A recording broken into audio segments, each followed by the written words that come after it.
Bueno, cadetes, tenemos que hablar un poquito más sobre el tema de bombas centrífugas que ya hemos estado viendo en clase, pero sobre esa base habría que comentar algunas, digamos, cuestiones adicionales que tienen que ver con el comportamiento de la bomba cuando cambian un poco las condiciones de funcionamiento, es decir, cuando uno regula con alguna válvula el caudal que está circulando.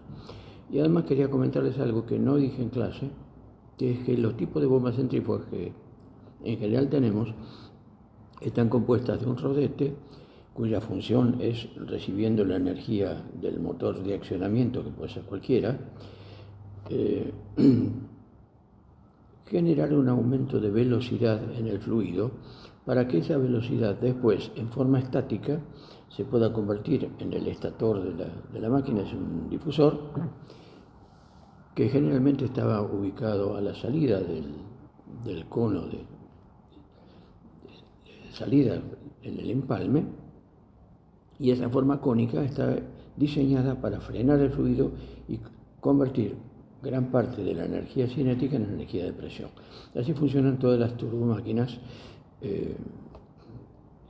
sean hidráulicas o térmicas, de tipo generadoras. Las motrices, al revés, primero tenemos la parte fija, esa la comentamos, para acelerar el fluido en tuberas y después esa energía cinética convertirla en trabajo mecánico en la rueda.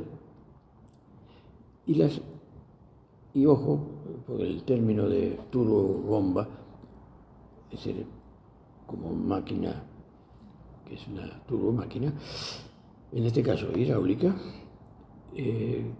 puede llegar a confusión. No es que esté accionada por una turbina, como por ahí lo van a escuchar por ahí. El accionamiento normalmente, ya lo saben ustedes, es un motor eléctrico, puede ser un motor diésel, puede ser una turbina de vapor o una turbina de gas en bombas muy grandes, pero el término turbobomba es por la forma de trabajo, acuérdense siempre. Muy bien, vimos que la conversión de energía cinética en energía de presión se hacía en ese conducto al final del canal colector de la voluta, en un conducto troncocónico. Algunas bombas no son así. Algunas bombas necesitan, generalmente se ven bombas grandes, necesitan, igual que los turbocompresores axiales o centrífugos grandes, necesitan tener una corona difusora a la salida del rodete antes de encarar el colector, la voluta de salida. ¿Por qué es esto? Ya acá preparé un par de dibujitos, para acá. La bomba tradicional, la que estamos viendo, la común, hay más cantidades de estas, pero algunas bombas son así. Claro, fíjense que para el mismo tamaño del rodete tenemos un difusor más complicado que este, y a su vez la voluta más grande, o sea, la bomba más grande, más pesada y más cara. Es decir, que hay un incremento de costos que, para que se justifique, tendríamos que decir en qué condiciones me tengo que estar manejando para que se justifique tener una bomba de estas. Ahora lo vamos a ver enseguida, repasando un poquito también lo que vimos de pérdidas en las bombas y justificar por qué esto lo vamos a tener. Como vamos a ver enseguida, esto lo tenemos cuando esto en realidad en general no es fijo, no son paletitas fijas, sino que están pivoteadas, o sea, sostenidas en pivotes, es decir, que tienen una posibilidad de giro, un poco más, un poco menos, para acomodarse mejor al flujo. Ahora enseguida después lo vamos a ver. Pero entonces queda ya enseñado que sobre estas bombas también tenemos este otro tipo de bombas, que las vamos a ver menos, pero que eventualmente la podemos llegar a ver también. Para ver por qué es así, tenemos que hablar un poquito de las pérdidas de las bombas. Habíamos comentado, ahora enseguida lo mostramos con un dibujo, que el flujo que entra a la bomba y que tiende a desparramarse en forma radial, a chocar con el fondo del plato que contiene las paletas, se orienta o se reorienta en forma radial para entrar al rodete propiamente dicho. Y con esa dirección radial ingresan en las paletas. Como el rodete está dando vueltas, tiene una velocidad de arrastre, que es la velocidad exponencial. La componente de velocidad relativa, es decir, cómo se ve el flujo desde la paleta, es la composición vectorial de esas dos, la diferencia. Por lo tanto, si miramos este dibujo, estaríamos viendo que si esta es la componente de rotación y esta es la componente radial, el ángulo que forma el flujo que ingresa, pero visto desde la paleta, es decir, para la paleta móvil, es este. Es decir, que forma un ángulo beta con la tangente.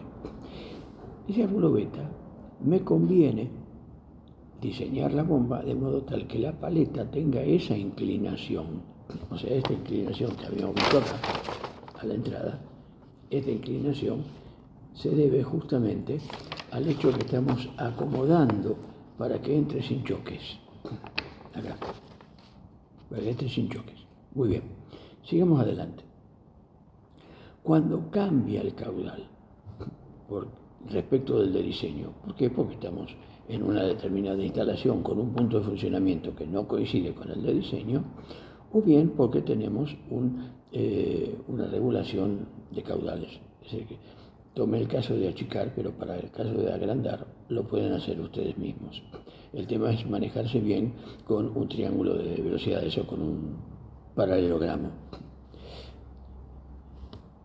Si se achica el caudal, se va a achicar la velocidad de entrada. Entonces, si las vueltas son las mismas, se modifica el diagrama de velocidades, porque ahora tenemos que esta inclinación beta ahora es menor. Al ser menor beta, va a ingresar a la paleta que sigue teniendo este otro ángulo beta con un choque, y eso va a generar remolinos de este lado y pérdidas que se reflejan en una pérdida de presión, una pérdida de columna. Son remolinos. Esto ya lo explicamos, pero conviene tenerlo en cuenta por este sentido. ¿Por qué? Porque ¿cómo corregimos eso en la práctica? Porque no queremos perder esta eficiencia. Queremos mantener la eficiencia que tendría en las condiciones óptimas. Por lo tanto, la electrónica nos proporciona hoy en día la posibilidad, como ya dijimos, de generar un cambio en el número de vueltas, de modo que si achicamos el número de vueltas, este diagrama, al achicarse este vector, con un C menor, mantiene el mismo ángulo. Eso se hace con los sistemas de regulación de velocidad, de la frecuencia de alimentación del motor eléctrico. Por supuesto, también puede hacerse con un motor diésel, es en una motobomba, regulando la aceleración del motor para acomodar esto.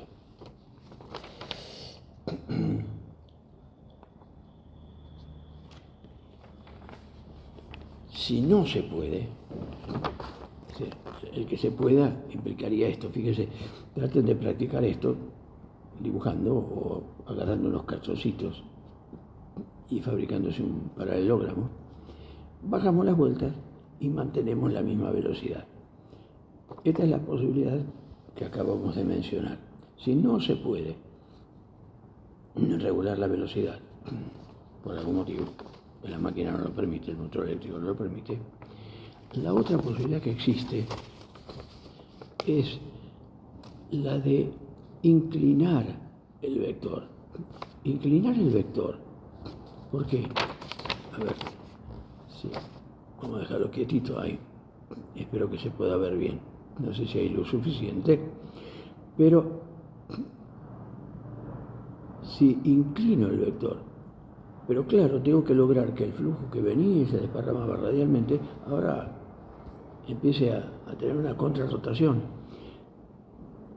Entonces, este ángulo varía el ángulo alfa de entrada, el ángulo alfa 1, y por lo tanto logramos al desplazar hacia este lado el vector de entrada, el absoluto, este relativo que vendría por acá se vuelve a inclinar y se vuelve a acomodar. Esas son las dos posibilidades que existen. Claro, esto implica un sistema que me permita a la entrada de la bomba, en el conducto de entrada, disponer de unas paletas que me puedan acomodar el flujo para que ya entre con una contrarrotación. Si aumenta el caudal respecto al de diseño, ustedes razónenlo, es al revés, tendríamos que dar una prerrotación. Esa posibilidad es una de las variantes que se conocen como de geometría variable. Equipo de geometría variable puede ser bombas, en este caso, puede ser también en compresores, y lo habrán escuchado mucho para los compresores de sobrealimentación de vehículos. Ahora, bien, no se confundan, nunca se puede corregir la geometría en los rotores, es una parte estática, que por supuesto encarece, porque tenemos que tener un sistema más complicado. A los efectos de hacer justamente esa comparación, es que surge la necesidad de tener tanto a la entrada como a la salida, porque a la salida esa conversión de energía cinética en energía de presión también va a depender del caudal de salida, es el mismo caudal de entrada. Entonces, ese caudal de salida me va a permitir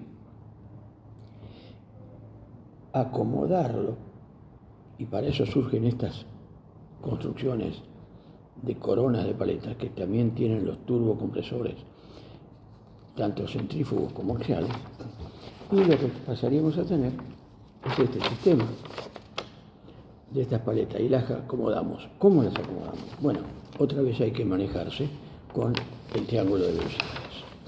Vamos a ver.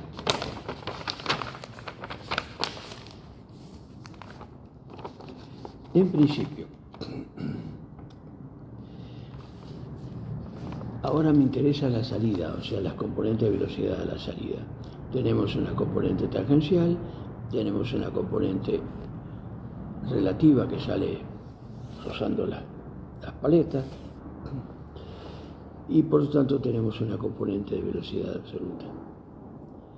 Si disminuye el caudal, y estos sistemas en general se utilizan cuando no tenemos posibilidad de regular las revoluciones.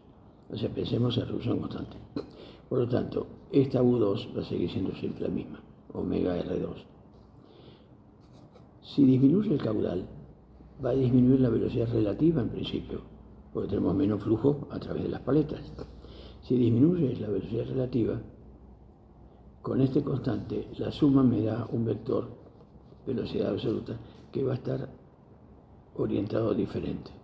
Y si está orientado diferente, va a entrar chocando en las paletas del estator. Es decir, se reproduce de alguna manera el efecto de choque en las paletas a la entrada. Acá estaría chocando y entrando con un ángulo inadecuado, salvo que vayamos acomodando estas paletas para que se acomoden a la dirección que tenga el vector velocidad absoluta. Que ojo, la magnitud del vector velocidad absoluta va a variar con el caudal, lógicamente, pero por lo menos mantener la dirección para que no haya pérdidas de choque. Esa es la razón por la que existen estos sistemas. Pregunta, porque estoy seguro que alguien la va a preguntar, sobre todo los que hayan tenido posibilidades de ver bombas medio raras, las multietapas de pozo. Tenemos la posibilidad de tener paletas estatóricas fijas, sí señor. Las bombas centrífugas diseñadas multietapa se utilizan para varias cosas, se utilizan también para alimentación de calderas, pero básicamente empecemos en la industria general para las bombas de pozo,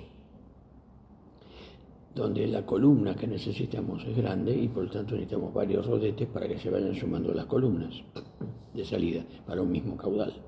Pero entonces ese flujo que sale, que ingresa por abajo, sale del rodete en forma, pensemos que el eje es vertical ahora, el rodete horizontal, sale el flujo tangencialmente, hay que reorientarlo, es simplemente una inversión de flujo para que salga para adentro, hacia el eje de el segundo rodete, la segunda etapa, y entonces en ese camino se lo hace pasar por unas paletas difusoras que van ganando un poquito de presión también y reconvirtiendo parte de la energía cinética, como si fuera una única bomba, pero ahora ese flujo de salida va a entrar a la siguiente bomba. Les recomiendo que busquen ese tipo de información y hay unas páginas de internet en la empresa Spirax Sarco, SPIRAX-SARCO, que tiene unas bombas de tipo CR. Ahí tienen toda la información, tienen ilustraciones, tienen fotos y tienen las características, las curvas características, etc. Pero eso es muy interesante. En instalaciones de calderas las van a ver, tanto a bordo como en tierra. Y por supuesto, si tienen campo, tienen una chacra o algo así, las van a ver directamente dentro de lo que serían las bombas de pozo. Muy bien, creo que con esto completamos un poquito el panorama de funcionamiento de las bombas. Les recomiendo que presten mucha atención. Acá está un detalle del tema del plegado de la paleta para acomodar la velocidad, pero que jueguen un poquito con el lápiz y el papel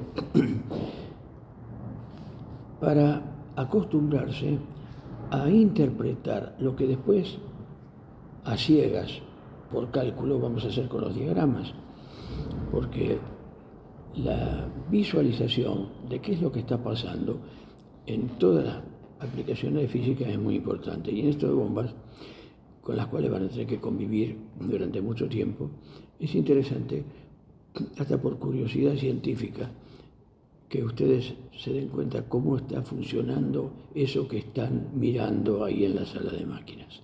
Muy bien, suficiente por hoy. Vamos a agregar alguna cosita más luego.